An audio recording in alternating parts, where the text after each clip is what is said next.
ఫైనల్గా butterfly బీచ్ని visit చేసేసా. So నా ఎక్స్పీరియన్స్తో కొన్ని సజెషన్స్ అయితే ఇస్తున్నా. ఈ అడ్వెంచరస్ బీచ్ని విజిట్ చేసే ముందు బెటర్ మ్యాప్లో లొకేషన్ని ముందే సేవ్ చేసుకోవడం, బికాస్ ఆన్ ది వేలో సిగ్నల్స్ కంప్లీట్గా డెడ్ అయిపోతాయి కాబట్టి. And one important thing, better to carry power bank. ఈ జర్నీలో చూస్తే నేను ఒక వైర్ని క్యారీ చేస్తూ కనిపిస్తా, బికాస్ కంప్లీట్గా 2 hours ఆఫ్ ట్రెక్కింగ్ ఉంటుంది కాబట్టి వెళ్ళి రావడానికి. సో నా సజెషన్, మొబైల్ డెడ్ అవ్వకుండా పవర్ బ్యాంక్ క్యారీ చేస్తే better. And another important thing, patience.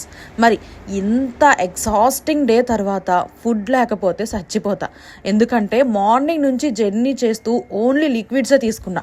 So on the వేలో ఒక చిన్న రెస్టారెంట్ కనిపించింది. ఇక్కడ ఫుడ్డే కాదు, లిక్కర్ కూడా ఉంటుంది. బట్ ప్రైజెస్ మాత్రం ఎక్కువనే ఉంది, ఇంక్లూడింగ్ వాటర్ బాటిల్ ప్రైస్ కూడా. నేనైతే మ్యాగీ అండ్ పరాటా ఆర్డర్ పెట్టుకున్నా. సో ప్రశాంతంగా తిని కొంచెం టైం రెస్ట్ తీసుకొని ఇంకా రిటర్న్ అయితే స్టార్ట్ అయిపోయా.